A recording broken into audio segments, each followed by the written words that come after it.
നമസ്കാരം and welcome back. എല്ലാവരും അടിപൊളിയായിട്ടിരിക്കുന്നതായിരിക്കുന്നു.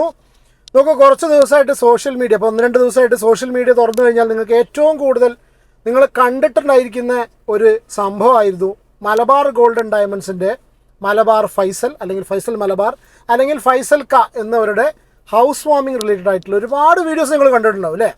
നമ്മുടെ നോർത്ത് ഇന്ത്യൻ, നമ്മുടെ ബോളിവുഡ് സെലിബ്രിറ്റീസ് ആയിട്ടുള്ള അർജുൻ കപൂർ മുതൽ south Indian celebrities, social media influencers, പിന്നെ നമ്മളിപ്പോൾ ബിഗ് ബോസ് മലയാളം സീസൺ 7 കണ്ടിട്ടുള്ള ഒരുപാട് ബിഗ് ബോസിൻ്റെ തന്നെ കണ്ടസ്റ്റൻസ്. പുള്ളിക്ക് എന്താ വെച്ചാൽ പുള്ളിയുടെ ഏതൊരു ഫംഗ്ഷൻ നോക്കുകയാണെന്നുണ്ടെങ്കിലും സോഷ്യൽ മീഡിയ ഇൻഫ്ലുവൻസേഴ്സ് ഒരുപാടുണ്ടായിരിക്കും. അതേപോലെ ഒരുപാട് പേരെ ഇൻവൈറ്റ് ചെയ്ത് അവർ വളരെ സന്തോഷമായിട്ട് വന്നു പോയിട്ടുള്ള വീഡിയോസൊക്കെ നിങ്ങൾ സോഷ്യൽ മീഡിയയിൽ കണ്ടിട്ടുണ്ടായിരിക്കും. ആ ഒരു ഹൗസ് വാമിങ്ങിൻ്റെ വിശേഷങ്ങൾ പങ്കുവെച്ചിട്ടുള്ള ഒരുപാട് പേരുണ്ട്. അത് ചെയ്ത് അതിൻ്റെ ഫുഡ് റിലേറ്റഡ് ആയിട്ടുള്ള വ്ളോഗുകൾ ചെയ്ത ആൾക്കാരുണ്ട്. അപ്പം അങ്ങനെ എല്ലാം കൊണ്ടും കുറച്ച് ദിവസമായിട്ട് സോഷ്യൽ മീഡിയ ഡിസ്കസ് ചെയ്തുകൊണ്ടിരിക്കുന്ന ഒരു വളരെ മംഗളകരമായിട്ട് നടന്നു എന്ന് കണ്ടിട്ടുള്ളൊരു ഫംഗ്ഷനായിരുന്നു അല്ലേ? ഒരു ഹൗസ് വാമിംഗ് എന്നൊക്കെ പറയുന്ന സമയത്ത് വളരെ ഓസ്പീഷ്യസ് ആയിട്ട് വളരെ മംഗളകരമായിട്ട് നമ്മൾ കൺസിഡർ ചെയ്യുന്ന സിറ്റുവേഷനിൽ വളരെ ഒരു കല്ലുകടി എന്ന് പറഞ്ഞ പോലെ വളരെ മോശമായിട്ടുള്ളൊരു സംഭവം, ഒരിക്കലും സംഭവിക്കാൻ പാടില്ലാത്തൊരു സംഭവം നടന്നിട്ടുണ്ട്. സോഷ്യൽ മീഡിയ അതിനെക്കുറിച്ചാണ് ഡിസ്കസ് ചെയ്യുന്നത്. ഈ വീഡിയോയും അതിനെ പറ്റിയാണ്. നിങ്ങൾ എത്ര പേര് ഈ ടോപ്പിക്ക് അറിഞ്ഞു എന്നറിയില്ല. ഈ ടോപ്പിക് ഓൾറെഡി അറിയുന്നവർ നിങ്ങളുടെ അഭിപ്രായം കമൻറ്റ് ചെയ്യുക. പിന്നെ കുറച്ച് കാര്യങ്ങളുണ്ട്, ഒരു പക്ഷേ ചിലപ്പോൾ നിങ്ങൾ പല വീഡിയോസിലൂടെയും പല ആൾക്കാരും ചെയ്തിട്ടുണ്ടെങ്കിലും പലരും പറയാത്ത ചില കാര്യങ്ങളുണ്ട്. അതൊക്കെയാണ് നമ്മൾ ഈ ഒരു വീഡിയോയിൽ ഡിസ്കസ് ചെയ്യുന്നത്. പിന്നെ ഈ വിഷയം എന്താണ് എന്നറിയാത്തവർക്ക് വളരെ ക്വിക്കായിട്ട് പറയാം. ഞാനൊരു ക്ലിപ്പ് കാണിച്ചല്ലോ അല്ലേ? ആദിൽ നൂറിയും ഫൈസൽ മലബാർ എന്ന് പറഞ്ഞിട്ടുള്ള പുള്ളി അറിയാത്തവരുണ്ടായിരിക്കില്ല എന്ന് വിചാരിക്കാം. സോഷ്യൽ മീഡിയയിലൊക്കെ ഭയങ്കരമായിട്ട് ഫേമസ് ആയിട്ടുള്ളത് ഈ വിഷയം അറിയുന്നവർക്ക് എന്തായാലും മനസ്സിലായിട്ടുണ്ടാവും. ആദിലെ നൂറിൻ പുള്ളിയുടെ ഹൗസ് വാമിങ്ങിന് വന്ന് വളരെ സന്തോഷമായിട്ട് അവിടെ വന്ന് ഭക്ഷണമൊക്കെ കഴിച്ച് ഫോട്ടോ എടുത്തിട്ട് ആ ഒരു പിന്നെ ഫംഗ്ഷനിൽ അവരുടെ പ്രസൻസ് അറിയിച്ച് അവർ മടങ്ങിപ്പോയി. അതിനെക്കുറിച്ചുള്ള വിശേഷങ്ങളും കാര്യങ്ങളൊക്കെ അവർ ലൈവിൽ വന്ന സമയത്ത് അവരത് പങ്കുവെക്കുകയും ചെയ്തു അല്ലേ? വളരെ ക്ലിയർ ആയിട്ട് അവിടെ കഴിഞ്ഞു. പക്ഷേ ആദിലും നൂറയും ബിഗ് ബോസ് മലയാളം സീസൺ 7 ഉണ്ടായ സമയത്ത് വളരെ സീരിയസ് ആയിട്ടുള്ള ഒരു കോൺട്രവേഴ്സി ഉണ്ടായിരുന്നു. അത് ലക്ഷ്മിയുടെ ഡയലോഗായിരുന്നു. അവരെ ഞാൻ വീട്ടിൽ കയറ്റില്ല എന്ന് പറഞ്ഞിട്ട്. അത് ഏറ്റവും കൂടുതൽ ബിഗ് ബോസ് നടക്കുന്ന സമയത്ത് ബിഗ് ബോസ് ഹൗസിനകത്തും പുറത്തൊക്കെ ഏറ്റവും കൂടുതൽ ഈ സീസണിൽ ചർച്ചയായിട്ടുള്ളൊരു വിഷയമാണ്. പ്രത്യേകിച്ച് ആദിലും നൂറുടെ വിഷയം കുറേ കാലങ്ങളായിട്ട് ചർച്ച ഉണ്ട്. ഞാൻ എൻ്റെ ഒരു നിലപാട് ഇത്രേ പറഞ്ഞിട്ടുള്ളൂ. അവരവരുടെ ഇഷ്ടമുള്ള കാര്യങ്ങൾ ചെയ്യുന്നു. ഒരുപാട് പേര് എതിർപ്പുണ്ടായിട്ടും they are still continuing to be the same. നമ്മളൊക്കെ വീടുകളിൽ ഇങ്ങനത്തെ കാര്യങ്ങൾ വന്നു കഴിഞ്ഞാൽ ഡെഫിനറ്റ്ലി നമ്മളൊക്കെ എതിർക്കും. അതിൽ യാതൊരുവിധ സംശയമില്ല. നോർമലൈസ് ചെയ്യുന്നതല്ല, പക്ഷേ അത് എതിർക്കും ഡെഫിനറ്റ്ലി. പക്ഷേ അവർ രണ്ടുപേരും അവരുടെ ജീവിതം തിരഞ്ഞെടുത്തു. അവരാർക്കും ഉപദ്രവങ്ങളും കാര്യങ്ങളും ഇല്ലാതെ അവർ മുന്നോട്ട് പോകുന്നു. അവർക്ക് അതിനുള്ള കോർട്ട് പ്രൊട്ടക്ഷൻ ഉണ്ട്, കോടതിയുടെ പരിരക്ഷ അവർക്ക് ലഭിച്ചിട്ടുണ്ട്. അവരെ ബുദ്ധിമുട്ടിക്കേണ്ട ആവശ്യമില്ല. അവരവരുടെ കാര്യങ്ങളായിട്ട് മുന്നോട്ട് പോകട്ടെ എന്നുള്ളൊരു നിലപാടാണ് ഞാൻ ആ ഒരു വിഷയത്തിൽ എടുത്തിട്ടുള്ള. എൻ്റെ വീഡിയോ കാണുന്നവർക്ക് നിങ്ങൾക്ക് അറിയാം. ഇപ്പോൾ ഇവിടെ വിഷയം എന്താണെന്ന് വെച്ചാൽ, നിങ്ങൾ ആ ഒരു ബിഗ് ബോസ് റിലേറ്റഡ് ആയിട്ട് സംഭവങ്ങളൊക്കെ നിങ്ങൾ അറിഞ്ഞിട്ടുണ്ടാവുമല്ലോ. ലാലേട്ടൻ ഞാൻ വീട്ടിൽ കയറ്റും എന്നൊക്കെ പറഞ്ഞിട്ടില്ലേ? അപ്പോൾ അങ്ങനെ ഇരിക്കുന്ന സിറ്റുവേഷനിലാണ് ഇവർ ഈ ഫൈസൽ മലബാർ എന്ന് പറഞ്ഞിട്ടുള്ള പുള്ളിയുടെ ഈ ഹൗസ് വാമിങ്ങിന് വരുന്നത്. അപ്പോൾ അവർ വന്നു പോയതിന് ശേഷം പുള്ളിയുടെ ഫേസ്ബുക്ക് പേജിൽ ഒരു പോസ്റ്റ് പ്രത്യക്ഷപ്പെട്ടു. ആ പോസ്റ്റാണ് ഏറ്റവും കൂടുതൽ ചർച്ച ചെയ്തിട്ടുള്ളത്. വളരെ വിഷമിപ്പിക്കുന്ന ഒരു വിഷയമാണ് അവിടെ ഉണ്ടായിട്ടുള്ളത്. സത്യം പറയാം, I am really sorry for these 2 girls. കാരണം എന്താണെന്ന് വെച്ചാൽ നമ്മളെന്താ പറയുക, ചില കാര്യങ്ങൾ നമുക്ക് അവർക്ക് അന്ന് നിങ്ങൾ അതിൻ്റെ ഉള്ളിൽ നിന്ന് അക്ബറിനോട് ലക്ഷ്മി പറഞ്ഞിട്ടുള്ളത്, ബിഗ് ബോസിൻ്റെ പ്രേക്ഷകരാണെന്നുള്ള നിങ്ങളെ കണ്ടീഷനിലായിട്ടാണ് ഞാൻ അങ്ങനെ പറയുന്നത്.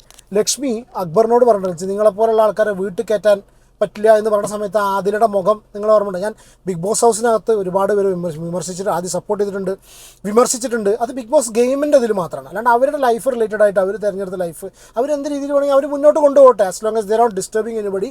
നമുക്കൊന്നും അതിൽ നോക്കേണ്ട കാര്യമില്ല. എന്തായാലും ആ ഒരു സിറ്റുവേഷന് ശേഷം വീണ്ടും ഒരു ഹൗസ് വാമിംഗ് വന്നു. ഇവരവിടെ പോയതിന് ശേഷം ഫൈസൽ AK മലബാർ എന്ന് പറഞ്ഞിട്ടുള്ള പുള്ളിയുടെ ഫേസ്ബുക്ക് പേജിൽ ഒരു പോസ്റ്റ് വന്നു. ആ പോസ്റ്റ് ഞാൻ വായിച്ച് കേൾപ്പിക്കാം. പോസ്റ്റ് എങ്ങനെയാണ്: എൻ്റെ പ്രവേശന ചടങ്ങുകളിൽ സമൂഹത്തിലെ വ്യത്യസ്ത മേഖലകളിൽ നിന്നുള്ള നിരവധി പ്രമുഖ വ്യക്തികൾ പങ്കെടുത്തു. ആഗോളതലത്തിൽ ബിസിനസ് രംഗത്ത് പ്രവർത്തിക്കുന്ന ഞങ്ങളെ സംബന്ധിച്ചിടത്തോളം എല്ലാത്തരം സൗഹൃദങ്ങളും കാത്തു സൂക്ഷിക്കേണ്ടതാണ്. കറക്റ്റാണ് അല്ലേ? എന്നാൽ എൻ്റെ പരിപാടിയിൽ 2 പെൺകുട്ടികൾ പങ്കെടുത്തത് എനിക്ക് മുൻകൂട്ടി അറിവുണ്ടായിട്ടല്ല. പൊതുസമൂഹത്തിൻ്റെ സദാചാര മൂല്യങ്ങളെ വെല്ലുവിളിച്ചും സ്വന്തം മാതാപിതാക്കളെ തന്നെ ധിക്കരിച്ചും സമൂഹ മധ്യത്തിൽ താറടിച്ചും പ്രവർത്തിച്ചു കൊണ്ടിരിക്കുന്ന അവരെ സ്വീകരിച്ചതിലൂടെ പുതുതലമുറയ്ക്ക് തെറ്റായ സന്ദേശം നൽകിയെന്ന ആരോപണത്തെ മുഖവിലക്കെടുക്കുന്നു. മൂല്യങ്ങൾ സംരക്ഷിക്കുന്നതിൽ ഒരു വിട്ടുവീഴ്ചയും പാടില്ല എന്ന് തിരിച്ചറിഞ്ഞുകൊണ്ട് എൻ്റെ ആത്മാർത്ഥമായ ഖേദം അറിയിക്കുകയും സമൂഹത്തോട് ക്ഷമ ചോദിക്കുകയും ചെയ്യുന്നു. വളരെ എന്താ പറയുക, ഒരു മനുഷ്യന് നമുക്കൊരു നിലയും വിലയൊക്കെ ഇല്ലേ അല്ലേ? നമ്മൾ ഓരോരുത്തരെ സമൂഹത്തിൽ നമ്മൾ ഓരോ രീതിയിലാണ് ആൾക്കാർ നോക്കിക്കാണുന്നത്. അങ്ങനെയുള്ള ഒരു സിറ്റുവേഷനിൽ ഒരു മനുഷ്യൻ്റെ വില സ്വയം ഇല്ലാതാവുന്ന ഒരു സിറ്റുവേഷനായിട്ടാണ് ഞാനിതിനെ വിലയിരുത്തുന്നത്. ഇപ്പോൾ ഒരു വ്യക്തിക്ക് പുള്ളിയുടെ ഹൗസ് വാമിങ്ങിനോ എന്തിനെങ്കിലും ആദിലിനെയോ നൂറേനെയോ വിളിക്കണ്ട എന്ന് തീരുമാനിക്കാനുള്ള കംപ്ലീറ്റ് റൈറ്റ് പുള്ളിക്കുണ്ട്. ആദിലിനെയും നൂറേനെയും വീട്ടിൽ കയറ്റില്ല എന്ന് ലക്ഷ്മി പറഞ്ഞു. ലക്ഷ്മി ആ സ്റ്റാൻസിൽ തന്നെ ഉറച്ചു നിൽക്കുന്നു. ലക്ഷ്മിക്ക് ഒരുപാട് പേര് സപ്പോർട്ടുണ്ട്. അത് അവർ ചെയ്യുന്നു, അവർക്ക് യാതൊരുവിധ പ്രോബ്ലം ഇല്ല. ആ സമയത്താണ് ലാലേട്ടൻ ഞാനൊരു വീട്ടിൽ കയറ്റുന്നു പറഞ്ഞത്. അപ്പോൾ ഒരു വ്യക്തിക്ക് ഇത് റിലേറ്റഡ് ആയിട്ടുള്ള തീരുമാനങ്ങൾ എടുക്കാൻ വേണ്ടിയിട്ട് പരിപൂർണ സ്വാതന്ത്ര്യമുണ്ട്. പക്ഷെ ഇവിടെ വിഷയം എന്താണെന്നറിയോ, ആ 2 പെൺകുട്ടികളുടെ ഭാഗത്തുനിന്ന് ഒന്ന് ചിന്തിക്കുന്ന സമയത്ത് അവരെ ഇൻവൈറ്റ് ചെയ്തിട്ടാണ് അവർ പോയിട്ടുള്ളത്, വലിഞ്ഞു കയറി ചെന്നതല്ല. അവരവിടെ ചെന്ന് വളരെ സന്തോഷമായിട്ട് പുള്ളിയുടെ കൂടെ നിന്ന് ഫോട്ടോ എടുക്കുന്ന സീനൊക്കെ ഉണ്ട്. ഞാൻ ആ ഒരു സീൻ നിങ്ങൾക്ക് പ്ലേ ചെയ്ത് കാണിക്കാം. നിങ്ങളിപ്പോൾ സ്ക്രീനിൽ കാണുന്ന ആ ഒരു ഫംഗ്ഷൻ നടക്കുന്ന സമയത്ത് വളരെ സന്തോഷമായിട്ട് ഇവരവിടെ എത്തുന്നു. മറ്റുള്ള ബിഗ് ബോസ് മലയാളം സീസൺ 7 അല്ലെങ്കിൽ 6, 5 ഇതുപോലുള്ള കണ്ടസ്റ്റൻസിൻ്റെ കൂടെ വളരെ ഹാപ്പി ആയിട്ട് അവരവിടെ വന്നു പോകുന്നു. അതിൻ്റെ കൂടെ നിന്ന് ഫോട്ടോ എടുക്കുന്നു. അതിൽ പങ്കെടുത്ത് വന്നതിന് ശേഷം വിളിക്കാതെ കയറി വന്നതാണ്, അല്ലെങ്കിൽ ആരോ ഇവരെ വിളിച്ചിട്ട് കയറി വന്നിട്ട് ഞാൻ അവരെ വിളിച്ചതിൽ ഖേദം പ്രകടിപ്പിക്കുന്നു എന്ന് ആ ഒരു വ്യക്തി, അതിൻ്റെ ആ ഒരു മെയിൻ ആൾ പറയുന്ന സമയത്ത് എത്രത്തോളം വിഷമത്തിലൂടെയാവും ഇവരിത് കടന്നു പോയിട്ടുണ്ടാവുക എന്ന് നമുക്ക് ചിന്തിക്കാൻ പോലും കഴിയില്ല. നമുക്കൊരു സാധാരണ മനുഷ്യരുടെ സിറ്റുവേഷനിൽ ഒന്ന് നോക്കൂ. നിങ്ങൾക്ക് ചിലപ്പോൾ ഇവരുടെ ആശയങ്ങളോട് അതിനൊന്നും യോജിക്കാൻ പറ്റുന്നുണ്ടാവില്ല. ഒരു മനുഷ്യരായിട്ട് അവിടെ 2 മനുഷ്യ സ്ത്രീകളായിട്ട് അവരെ കണ്ടിട്ട് മനുഷ്യക്കുട്ടികൾ ആയിട്ട് അവരെ കണ്ടിട്ട് അവരെ ഭാഗത്തു നിന്ന് ഒന്ന് ചിന്തിച്ചു കൊണ്ടു. ഇവരവിടെ വന്നു കാര്യങ്ങളൊക്കെ നിങ്ങളിപ്പോൾ സ്ക്രീനിൽ കാണട്ടോ, കണ്ട് സംസാരിച്ച് വളരെ ക്ലിയർ ആയിട്ട് അവിടെ നിന്ന് ഇറങ്ങി പോകുന്നതിന് ശേഷം ആ ഫേസ്ബുക്ക് പോസ്റ്റ് പിന്നീട് പുള്ളി മുക്കിയിട്ടുണ്ട്. വന്നു പോയതിന് ശേഷം ഇത്രയും മോശമായിട്ടുള്ളൊരു സംഭവം ഞാൻ പറഞ്ഞാൽ വിളിക്കാതിരിക്കാനോ വീട്ടിൽ കയറ്റാതിരിക്കാനുള്ള റൈറ്റ് ഏതൊരു വ്യക്തിക്കുള്ള പോലെ തന്നെ പുള്ളിക്കുണ്ട്. അല്ലാന്നല്ല പറയുന്നത്, ഇതൊക്കെ അവരുടെ കാര്യമായിട്ട്, അത് നമ്മൾ അഭിപ്രായം പറയേണ്ട കാര്യമില്ല. പക്ഷേ സോഷ്യൽ മീഡിയയിൽ ഇങ്ങനെ ഒരു പോസ്റ്റ് വന്നതുകൊണ്ട് മാത്രമാണ് അഭിപ്രായം പറയുന്നത്. അതിനുള്ള പരിപൂർണ റൈറ്റ് ഉണ്ട്. പക്ഷേ ഇത് കഴിഞ്ഞതിന് ശേഷം ഇങ്ങനൊരു പോസ്റ്റ് ഇടുമ്പോൾ ആദില, നൂറ അവർ ഈ വീഡിയോ കാണുമെന്നുള്ള അറിയില്ല. ഇതുകൊണ്ട് ആദിലയ്ക്കും നൂറയ്ക്കും സമൂഹത്തിൽ ഇപ്പം എന്നെപ്പോലെ ചിന്തിക്കുന്ന ആൾക്കാരെ, മറ്റുള്ള ആൾക്കാരെ പോട്ടോ, എന്നെപ്പോലെ ചിന്തിക്കുന്ന ആൾക്കാരുടെ ഇടയിൽ അവരുടെ വില വീണ്ടും വർദ്ധിച്ചിട്ടുള്ളൂ. അതായത് ബിഗ് ബോസ് ഹൗസിനകത്ത് ആദിലയ്ക്കും നൂറയ്ക്കും അവിടെ ഒരു നോർമൽ കണ്ടീഷനിൽ പോകുന്ന സമയത്ത് അവർക്ക് അതിനുള്ളിൽ ആൾക്കാർ അവരെ ഇഷ്ടപ്പെട്ട് അവരെ കൂടെയാണ് എന്ന് തെളിയിക്കുന്ന ഒരു മൂമെൻ്റ് ആയിരുന്നു ഈ ലക്ഷ്മിയുടെ ഡയലോഗ്. സിമിലർ ഡയലോഗ് ഇപ്പോൾ വീണ്ടും അവർക്ക് ഇനിയും പല സിറ്റുവേഷനിൽ അവർ ഇത് അനുഭവിക്കേണ്ടി വരും. ബിക്കോസ് അങ്ങനത്തെ ഒരു ലൈഫാണ് അവർ തിരഞ്ഞെടുത്തിരിക്കുന്നത്. It's up to them. നമുക്ക് അവരെ തെറ്റ് പറയാൻ പറ്റില്ല. അത് അവരുടെ, ഞാൻ അതിൽ കിടക്കുന്നതിനെക്കുറിച്ച് ഒരുപാട് കാര്യങ്ങൾ പറഞ്ഞിട്ടുണ്ട്. എന്താണെന്നുണ്ടെങ്കിലും ഇങ്ങനൊരു സംഭവം ഈ ഫൈസൽ എന്ന് പറഞ്ഞിട്ടുള്ള പുള്ളിയുടെ ഭാഗത്തു നിന്ന് ഉണ്ടായതോടുകൂടി സീരിയസ്ലി വില ഇടിഞ്ഞത് ഇവിടെ ഈ ഫൈസൽ മലബാർ എന്ന് പറഞ്ഞിട്ടുള്ള ഫൈസൽക്ക എന്ന് വിളിക്കുന്ന പുള്ളിയുടെ വിലയാണ് ഇടിഞ്ഞിട്ടുള്ളത്. അല്ലാതെ ഒരു ഇതിലും എനിക്ക് തോന്നുന്നില്ല. ഞാൻ എന്നെപ്പോലെ ചിന്തിക്കുന്ന ആൾക്കാരുടെ മനസ്സിൽ ഇവർ വീണ്ടും അടുത്തു. അപ്പം നമ്മൾ വീണ്ടും ഇവരെ ആക്സെപ്റ്റ് ചെയ്യുന്ന സിറ്റുവേഷനിലേക്ക് ഇതുപോലുള്ള ആൾക്കാരുടെ ആക്ട് ഉണ്ടാക്കുകയാണ്.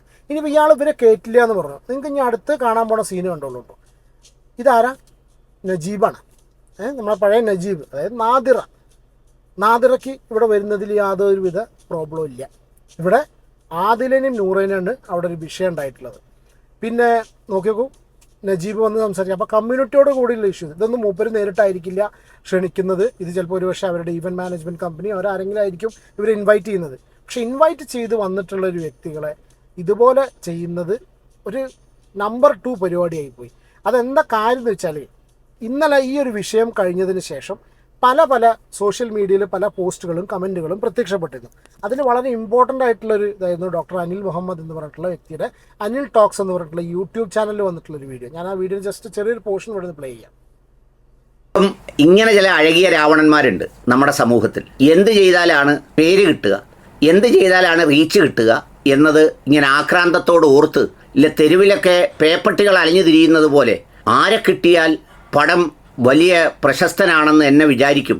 ഏത് പടത്തിനാണ് വലിയ വില, അതിന് മുണ്ടുടുക്കാതെ നിന്നാൽ എനിക്ക് വലിയ കവറേജ് കിട്ടുമോ, അല്ലെങ്കിൽ മുണ്ടുടുക്കാത്തവരെ കൊണ്ടുവന്നാൽ വലിയ കവറേജ് കിട്ടുമോ, അല്ലെങ്കിൽ മരിച്ച അവ്വക്കരിമാരെ കുറേ പേരെ കൊണ്ടുവന്ന് എൻ്റെ വീടിൻ്റെ അടുത്ത് കൊണ്ടിരുത്തിയാൽ ഭയങ്കര പ്രശസ്തിയും പേരും കിട്ടുമോ എന്ന് വിചാരിക്കുന്ന ചില കോമാളികൾ അത്തരം ഒരു ഫോട്ടോ കാണാനിടയായി. ആ ഫോട്ടോ വേറൊന്നുമല്ല, നമ്മുടെ മലബാർ ഗോൾഡിലെ ഫൈസലിക്കയുടെ വീടിൻ്റെ പാലുകാച്ചിലിന് രണ്ട് മാലാഖമാരെത്തി. ഒന്ന് ആദിലയും മറ്റൊന്ന് നൂറയും. ഫൈസലിക്കായ്ക്കും മലബാർ ഗോൾഡിനുമൊക്കെ ഈ പറഞ്ഞതുപോലെ ഹിന്ദുത്വവാദികൾ ആക്രമിക്കുമ്പോഴും അല്ലെങ്കിൽ അത്തരം കാര്യങ്ങളുമൊക്കെ ചെയ്യുമ്പോൾ അവർക്ക് മുസ്ലിം ഐഡൻറ്റിറ്റി വേണം. പിന്നെ സാധനങ്ങളുടെ കച്ചവടം നടക്കുമ്പോൾ മുസ്ലിം ഐഡൻറ്റിറ്റി വേണം. അതിൻ്റെ പ്രൊമോട്ടർമാരെ പിടിക്കുമ്പോൾ ആ ഐഡൻറ്റിറ്റി വേണം. അത്തരം കാര്യങ്ങളൊക്കെ എടുക്കേണ്ടടുത്തെടുക്കും. പിന്നെ വളരെ സൂക്ഷ്മതയുള്ള, അതായത് സുന്നിയൊക്കെ അടക്കമുള്ള ആളുകൾക്ക് സൂക്ഷ്മതക്കുറവുള്ളതുകൊണ്ട് സൂക്ഷ്മതയുടെ അങ്ങേയറ്റത്തെ മഹാസൂക്ഷ്മതയുള്ള ആളാണ് അതിൻ്റെ മുതലാളിമാരും പ്രൊമോട്ടർമാരിൽ പലരും. എത്ര പേര് കണ്ടെന്നറിയില്ല. പുള്ളി അതിനെ വിമർശിച്ചു. അതിനിടയിൽ ഒരുപാട് കമൻസ് വന്നു. എന്ന് പറഞ്ഞാൽ കമൻസ് ഒന്നും വായിക്കാൻ പറ്റാത്ത രീതിയിലുള്ള കമൻസാണ്. ഞാൻ പ്രത്യേകിച്ച് അപ്പോൾ നിങ്ങൾ സ്ക്രീനിൽ കാണുന്നത്, ഏത് കോപ്പിലെ വലിയവനാണെങ്കിലും മുഖത്ത് നോക്കി സത്യം വിളിച്ചു പറയാം. ഞാൻ എപ്പോഴും സ്വർണം എടുക്കാൻ പോകുന്നത് മലബാർ ഗോൾഡിലായിരുന്നു. ഇനി മേലാൽ ഈ വൃത്തികെട്ടവന്മാരുടെ കടയിൽ കയറില്ല.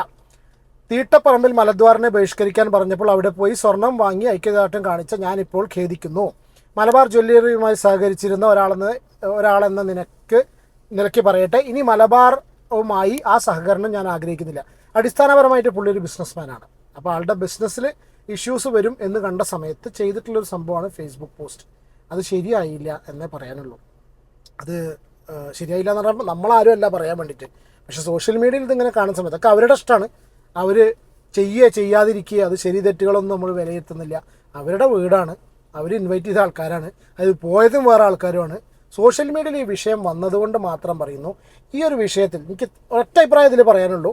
ഈ ഒരു വിഷയം വന്നതുകൊണ്ട് ആദിലേനെയും നൂറേനെയും ആരാണോ ബിഗ് ബോസിൽ ഈ ഒരു വിഷയം വന്ന സമയത്ത് ആക്സെപ്റ്റ് ചെയ്തത്, അവർ ഒന്നും കൂടി ഇവരെ ചേർത്ത് നിർത്തുന്നു. അത്രയേ ഉള്ളൂ. അല്ലാണ്ട് മറ്റുള്ള എല്ലാവരും കൂടിയിട്ട് നാളെ മുതൽ ആദിലേനെയും നൂറേനെയും കൂടി ആക്സെപ്റ്റ് ചെയ്യുക, അവരുടെ അടുത്തേക്ക് വരിക, അല്ലെങ്കിൽ ബാക്കിയുള്ള ആൾക്കാർ കംപ്ലീറ്റ് എതിർക്കുക എന്നുള്ളൊരു സംഭവമില്ല. ആദിലേനെയും നൂറേനെയും ആദ്യം മുതൽ ബിഗ് ബോസിൽ കണ്ടിട്ട് ഏകദേശം 100 ദിവസത്തിന് അടുപ്പിച്ച് അവർ തന്നു. 95-96 ദിവസത്തോളം ബിഗ് ബോസ് ഹൗസിനകത്ത് ഇവരെ കണ്ടിട്ടുള്ള ആൾക്കാർ ഒന്നും കൂടി അവരെ അടുത്ത് നിർത്തുന്നു. That's it. പിന്നെ ജനങ്ങളുടെ മനസ്സിൽ ഇതിനൊന്നും ഇവരൊരു മറുപടിയും കൊടുക്കാൻ പോകണ്ട. ജനങ്ങളുടെ മനസ്സിൽ ഇത് കാണുന്ന ആൾക്കാർ, എന്നെപ്പോലെയൊക്കെ ചിന്തിക്കുന്ന ആൾക്കാരുടെ മനസ്സിൽ ഇവരൊരു പടിയും കൂടി ഉയർന്നു. That's it. അവരോടുള്ള ആ ഒരു സ്നേഹവും വിഷമവും ഒന്നും കൂടി എന്നല്ലാതെ വേറൊന്നും ഇതിൽ ഉണ്ടാവുന്നില്ല. പക്ഷേ ഒരു വിഭാഗമുണ്ട് ഇപ്പോഴും വളരെ സ്ട്രോങ് ആയിട്ട് എതിർക്കുന്നത്. അവർ നേരിട്ടുള്ള കാര്യങ്ങളൊക്കെ സോഷ്യൽ മീഡിയ തന്നെ നിങ്ങൾക്ക് തിരഞ്ഞാൽ അറിയും. ഇപ്പോൾ മാതാപിതാക്കളെ തിരസ്കരിച്ചു, അമ്മേനെയും അച്ഛനും ഇവർ ഇങ്ങനെ പറഞ്ഞു എന്നൊക്കെ പറയുന്ന ആ ഒരു സിറ്റുവേഷനിൽ നിങ്ങൾക്ക് നോക്കിയാൽ മനസ്സിലാവും ഈ അവരുടെ വീട്ടുകാർ എന്താണ് ഇവരോട് ചെയ്തിട്ടുള്ളതെന്നുള്ളത്. അതിനെക്കുറിച്ചൊക്കെ ഇവരുടെ ഇൻ്റർവ്യൂസ് നോക്കിയാൽ തന്നെ മനസ്സിലാവും. ഞാൻ അയക്കാൻ കിടക്കുന്നില്ല, വീഡിയോ ലെങ്തി ആക്കുന്നില്ല. എന്താണ് നിങ്ങളുടെ അഭിപ്രായം എന്നുള്ളത് കമൻറ്റ് ചെയ്യൂ. നമുക്ക് അടുത്തൊരു വീഡിയോയിൽ കാണാം. Take care and God bless.